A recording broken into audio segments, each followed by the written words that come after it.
भारत के गौरवशाली आधारभूत तत्व। भारत गौरवशाली है, इसके आधारभूत तत्व क्या हैं? भारत विश्वगुरु है, इसके कुछ तो आधारभूत तत्व होंगे। भाई ऐसे कैसे कह दिया दुनिया ने? माने भारत के लोग कहते हैं भारत विश्वगुरु, भारत विश्वगुरु, और इधर से बेचारे मरे जा रहे हैं। बोले विश्वगुरु तो बोल रहा है यार, थोड़ा धमका ना दे पलंग से, कहीं परमाणु बम इधर ही मार दे, क्या पता चलता है।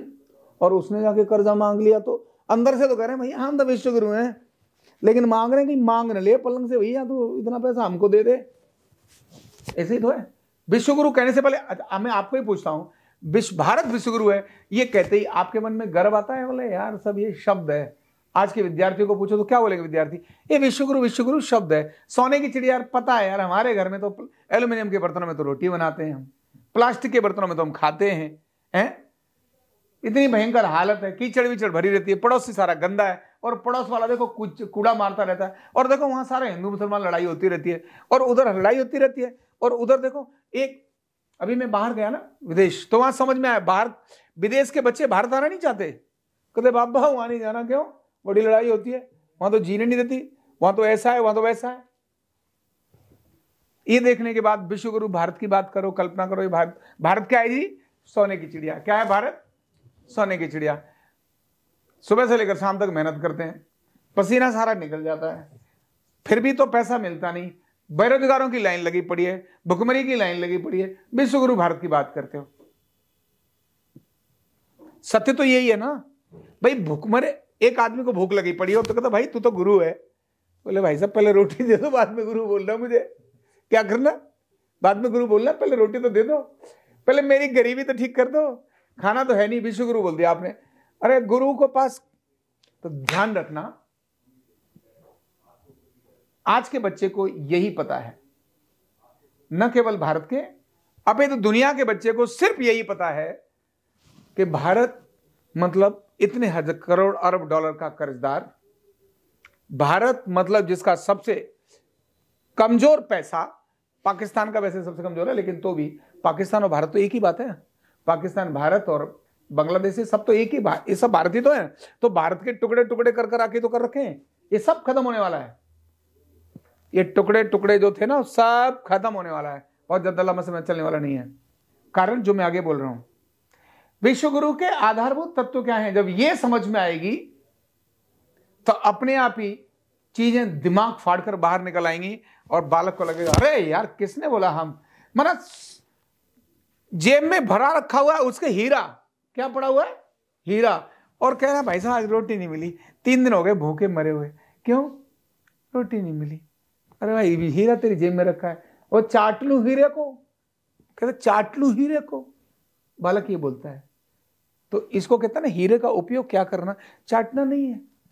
आपने 8 दिन के लिए किसी की उंगली में रख दिया, आपने यही कह दिया भैया इस हीरा ऐसा है, तुम जरा तुम्हारे इलाज करता हूं, हीरा घुमा दिया, इलाज हो जाएगा। हीरा अपने पास रखो, बहुत सारी समस्याएं समाधान हो जाती हैं। आजकल ये जो प्लास्टिक की करेंसी यही तो है। कौन शेयर में कौन पैसा अपनी जेब से निकल लगाता है बताओ? नोट लगाता है, सोना लगाता है, शेयर इधर से उधर ही तो करते रहते हैं। टोपी तो घुमाना है, दुनिया आंकड़ों में तो खेल रही है। किस में खेल रही है दुनिया? सिर्फ आंकड़ों में खेल रही है, और कुछ नहीं है। अब जो डिजिटल करेंसी हो रही है, ये डिजिटल करेंसी क्या है? आपकी शक्ल से पता चलेगा कि आप 10,000 करोड़ रुपए के मालिक हैं। जेब से कपड़े उतार दिए तो आपके पास एक प्लास्टिक के 2-3 मतलब टुकड़े जरूर मिलेंगे। कार्ड, और केवल प्लास्टिक के 2-3 टुकड़े मिलेंगे। उन टुकड़े की वैल्यू जरूर अंदर होगी। तो उस टुकड़े की वैल्यू ज्यादा है या हीरे की वैल्यू ज्यादा है? अब तो टुकड़े की ज्यादा नजर आ रही है हीरे की नहीं है। तो जो भारत के आधारभूत तत्व है, समझना, हीरे का व्यापारी भुखमरा है। हीरे का व्यापारी भुखमरा, ध्यान रखना, हीरे का व्यापारी भुखमरा क्यों? तो भारत हीरे का व्यापारी और भुखमरा है क्योंकि ये दिमाग में भुखमरा कहां से है? एक्चुअल में नहीं है। अगर मैं 2 प्रकार की चीजें हैं, एक है बौद्धिक संपदा, क्या है? बौद्धिक संपदा, और दूसरी है भौतिक संपदा। जो भौतिक संपदा है उसमें भी भारत धनी है, और बौद्धिक संपदा में भी भारत धनी है। बौद्धिक संपदा ही है भारत की जीरो, जिसको आज कहते हैं ना इंटेलेक्चुअल प्रॉपर्टी राइट की बात करती है ना दुनिया। इंटेलेक्चुअल प्रॉपर्टी राइट की। भारत की इंटेलेक्चुअल्स को ही तो दुनिया यूज कर रही है और अपने राइट लगाई जा रही है, मार दिया। अब मैं बताता हूं कुछ चीजें, अब बहुत सारे बताऊंगा तो घंटों लग जाएंगे, लेकिन मैं अभी एक दो चीजों को बताता हूं कि भारत को विश्वगुरु दुनिया के अंदर क्यों कहा गया, क्यों कहा गया। एक ही चीज अगर मैं ले लूं तो आयुर्वेद सभी चिकित्साओं की जननी है। आयुर्वेद सभी चिकित्साओं की जननी है। होम्योपैथ को खोलो, उसके अंदर भी जिस प्रकार के औषधि यानी जिनके रस हैं और उनका जिस फॉर्मेशन है वो आयुर्वेद से गया है। हर पौधे की हमारे कहते हैं अमंत्रम अक्षरम नास्ति, नास्ति मूल मनोषधम, अयोग्य पुरुषो नास्ति, योजक तत्र दुर्लभ। अमंत्रम अक्षरम नास्ति, ऐसा कोई अक्षर नहीं जिससे मंत्र न बनता हो। अमंत्रम अक्षरम नास्ति, ऐसा कोई अक्षर नहीं जिससे मंत्र न बनता हो। नास्ति मूल मनोषधम, ऐसी कोई मूल नहीं मतलब जड़ नहीं जिससे क्या न बनती हो, औषधि न बनती हो। नास्ति मूल मनोषधि। अयोग्य पुरुषो नास्ति, कोई भी पुरुष कैसा नहीं है, अयोग्य नहीं है। योजक तत्र दुर्लभ, केवल योजना करने वाला ही दुर्लभ है। भारत में अनेक वर्षों से योजना करने वाले ही दुर्लभ हो गए थे। भारत ने हजारों वर्षों से योजना ही की थी, आयुर्वेद उसी का एक पार्ट था। जब उन्होंने औषधियों के बारे में जाना तो उसको आयुर्वेद उसी का एक पार्ट था। आयुर्वेद सारी चिकित्साएं जितनी भी हैं वो सिर्फ भारत के आयुर्वेद से निकली हैं। तो इंटेलेक्चुअल प्रॉपर्टी राइट किस पर जाता है, आयुर्वेद पर जाता है, नंबर 1। अभी मैं फाइनल बात तो बाद में करूंगा जब मनुष्य की बात आएगी, क्योंकि मनुष्य पैदा ही कहां हुआ था, भारत में, और वो भी कहां, पहला मनुष्य कहां पैदा हुआ था, तो सारी दुनिया की मां है अयोध्या। क्या है, सारी दुनिया की अयोध्या में ही जब पहला मानव पैदा हुआ। ये मैं नहीं बोल रहा हूं, इतिहास बोलता है। क्या बोलता है, रामगोपाल का फितूर या पागलपन नहीं है। ये इतिहास कहता है कि दुनिया के अंदर पहला मानव कहां पैदा हुआ, अयोध्या में पैदा हुआ। ये इतिहास को कैसे मिटा सकते हैं, पूर्वजों को कैसे मिटा सकते हैं भैया। नया इतिहास तो लिख सकते हो, पुराने इतिहास को कैसे मिटाओगे। पागल थोड़े दिनों के लिए बना सकते हो, लंबे समय के लिए कैसे बनाओगे, नहीं बना सकते ना। तो अयोध्या में पहला मानव पैदा हुआ, मानव की जननी ही पैदा है, मां ही पहली है। इसीलिए तो कहा है वसुधैव कुटुंबकम, पूरी वसुधा हमारे क्या है, भारत कहता है वसुधैव कुटुंबकम। भारत कहता है भैया तुम सारे हम ही हो, हम सब एक कुटुंब के लोग हैं, हम सब फैमिली के मेंबर हैं। ये कौन बोलता है, भारत बोलता है। इसीलिए भारत ने आयुर्वेद दुनिया को दिया, टैक्स नहीं लगाया, इंटेलेक्चुअल कॉपीराइट नहीं बात की। ध्यान रखना, नंबर 1। पहले व्याकरण की बात कर लेते हैं। व्याकरण समझते हो ना, व्याकरण है ग्रामर। ग्रामर दी किसने दुनिया को, भारत ने दी। ग्रामर के बिना भाषा नहीं चलती, शिक्षा नहीं चलती। ग्रामर भारत ने दी। संस्कृत की ग्रामर ही सबसे उत्तम ग्रामर है, समझ आ रही है, केवल संस्कृत की ग्रामर।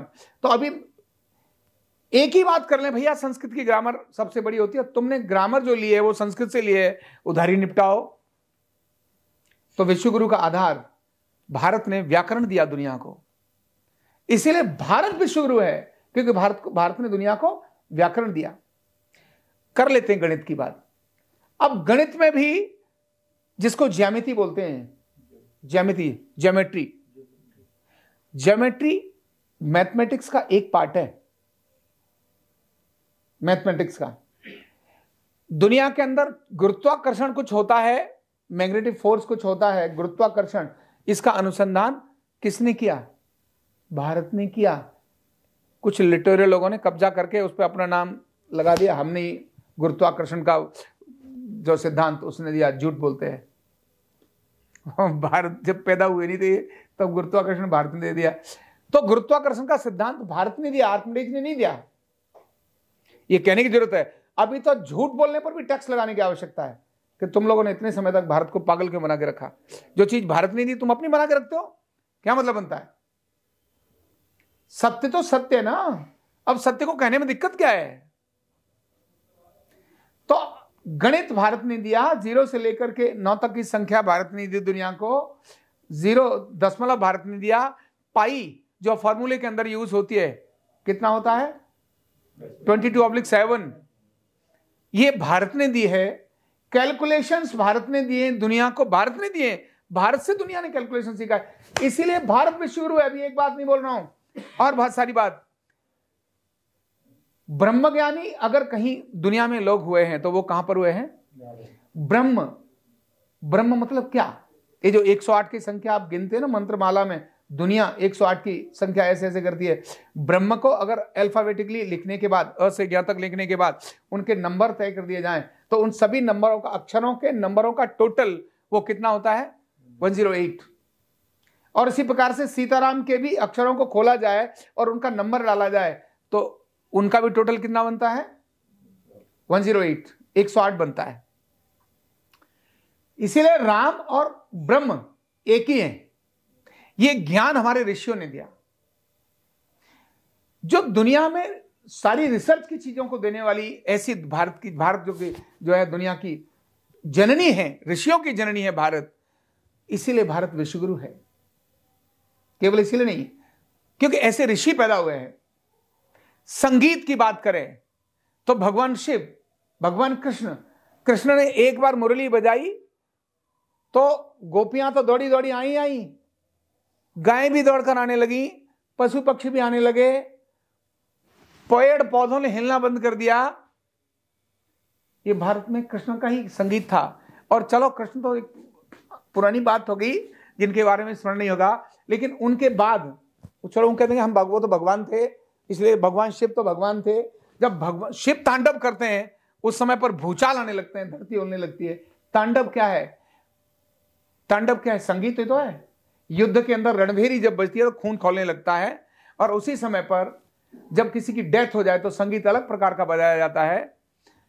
अगर आपको माने सारे प्रहर में अलग अलग जो प्रहर हैं, व्यक्ति जिनमें अपने अपने काम करता है, सुबह उठता है, भगवान का भजन करता है, शांति चाहिए, तब संगीत अलग प्रकार का होता है। दिन के समय काम करता है तो उस समय पर अलग प्रकार का होता है, रात्रि विश्राम के समय अलग प्रकार का होता है, और काम क्रीड़ा का संगीत अलग प्रकार का होता है, उत्तेजना का संगीत अलग प्रकार का होता है। इस सारे संगीत की जिसकी जननी भारत है, भारत ने दिया है, इसीलिए विश्वगुरु भारत है। ये चीजें भारत ने दी हैं। ज्योतिष, आज दुनिया अब कहीं सैटेलाइट भेजने की बात करती है तो वो जो मैथमेटिक्स यूज करती है ना, वो ज्योतिष के लिए यूज करती है।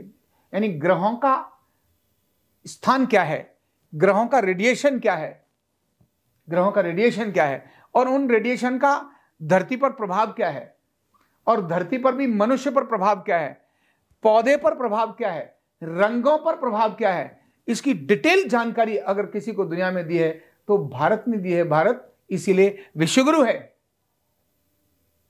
भारत बौद्धिक संपदा के आधार पर विश्वगुरु है, भौतिक संपदा के आधार पर भी विश्वगुरु है। नदियां यहीं पर सबसे अधिक हैं।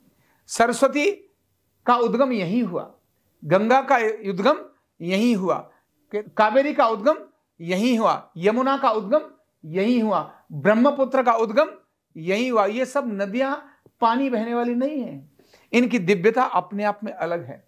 हर नदी के किनारे अलग अलग प्रकार की चीजें विकसित हैं, जिनके बारे में डिटेल जब सर्च करोगे ना, कि ब्रह्मपुत्र का विशेष, ब्रह्मपुत्र पर कौन कौन से तीर्थ हैं, यमुना के किनारे कौन कौन से तीर्थ हैं, गंगा के किनारे कौन कौन से तीर्थ हैं। अगर हम त्रिवेणी चले जाएं तो जल का रंग अलग है, जल के घटक अलग हैं। आज के साइंटिस्ट जब इसको देखते हैं तो दिमाग खराब हो जाता है। गंगा के जल के घटक अलग हैं, यमुना के जल के घटक अलग हैं, कावेरी के जल के घटक अलग हैं, ब्रह्मपुत्र के जल के घटक अलग हैं।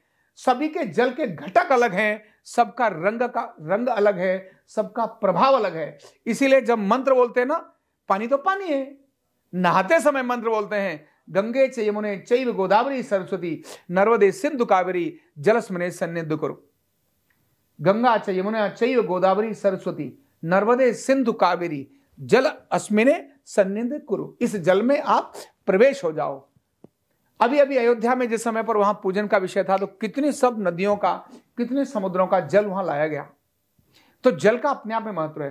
तो भौतिक रूप से अगर हम देखें तो नदियां केवल पानी खेतों को देने वाली और मनुष्य को पिलाने वाली नहीं है, उनके कॉस्मिक एनर्जी के वर्क अलग अलग हैं। इसीलिए भारत क्या है? विश्वगुरु है। यह तो मैंने थोड़ी बात बताई है, मुझे पता है मैं सुनाऊंगा तो घंटों लग जाएंगे और इनके एक एक को खोलने में भी घंटों लग जाएंगे। इनके लिए हमारे ग्रंथों में दिए हुए श्लोक घंटों लग जाएंगे, क्योंकि मैंने अगर केवल वेदों की बात करना शुरू की कि 4 वेद जो अपुरुषेय हैं, क्या है ये? अपुरुषेय। ये किसी पुरुष ने नहीं लिखे। रामायण को पुरुष ने लिखा, महाभारत को पुरुष ने लिखा, संकलित किया, लोग जो पुराने ऋषि थे उनको लिखा। गीता भगवान कृष्ण ने बोली, उनका उपदेश था, लेकिन वेद किसी ने बोले नहीं। वेद क्या है?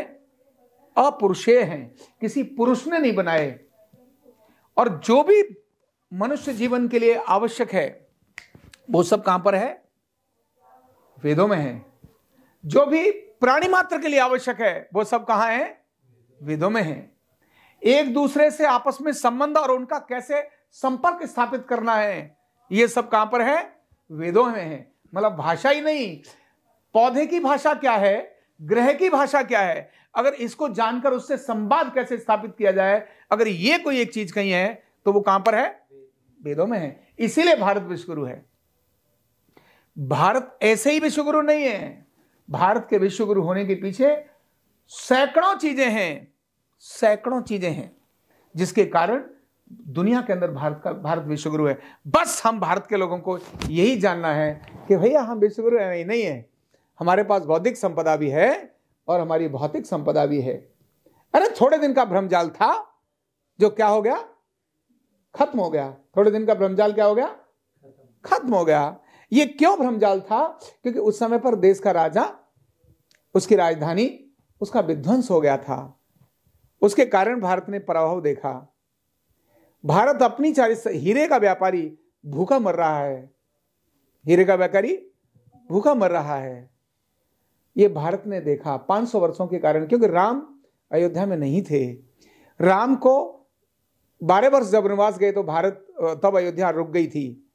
और ऐसा ग्रंथों में लिखा है कि उन 12 वर्षों के अंदर अयोध्या में कोई संतान उत्पन्न नहीं हुई थी। सोच सकते हो, 12 वर्षों में अयोध्या में कोई संतान उत्पन्न नहीं हुई थी। बड़ी बात होती है ये ग्रंथों में लिखा है। तो भारत 500 वर्ष पराभव की तरफ चला गया था, क्योंकि अयोध्या नाभि अपनी जगह से हिल गई थी। अब फिर से नाभि स्थापित हो गई है। भारत फिर से अपनी उसी दिव्यता से, उसी भव्यता से पुनः खड़ा हो ही गया है। अब तो हो गया है, होने वाला ही नहीं, हो गया है। ओनली एक्सेप्टेड, केवल वो भी मान लेंगे। सत्य तो सत्य होता है, उसको कौन झुकताएगा? जिस पता चल रहा है वही सच है। जिस दिन पता चलता है, कोर्ट में भी तो यही होता है, सत्य और झूठ का ही तो फैसला होता है। और जज एक दिन निर्णय देता है, उसके बाद राम मंदिर बन जाता है। यही तो होता है भी। एक ही दिन तो निर्णय दिया, बन गया। एक ही दिन तो फांसी का निर्णय देता है, फांसी लग जाती है। तो सत्य और असत्य केवल एक दिन में निर्णय होता है, और वो हो चुका है। और वो कब हो गया है? 22 जनवरी 2023 को इसका निर्णय, नहीं 24 को इसका निर्णय हो गया है। अब सत्य सत्य है, जानना है और अपना काम करना है, बस इतना ही है। Thank you so much. कंधा दर्द, गर्दन दर्द, कमर दर्द, गैस, एसिडिटी, माइग्रेन बहुत सारे रहते हैं। और अगर घुटनों की बीमारी आ गई तो एक एक कदम पहाड़ जैसे लगने लगता है और जिंदगी बोझ बन जाती है। बीमारी की कोई उम्र नहीं है। आरोग्य पीठ लाया है बिना दवा, बिना साइड इफेक्ट के इतनी भयंकर बीमारियों को रिवर्स करने का जबरदस्त तरीका, वेलनेस न्यूरोथेरेपी। तो देर किस बात की? अभी फोन उठाओ, कॉल करो और अपने रोगों से, अपनी बीमारियों से परमानेंट छुटकारा पाओ।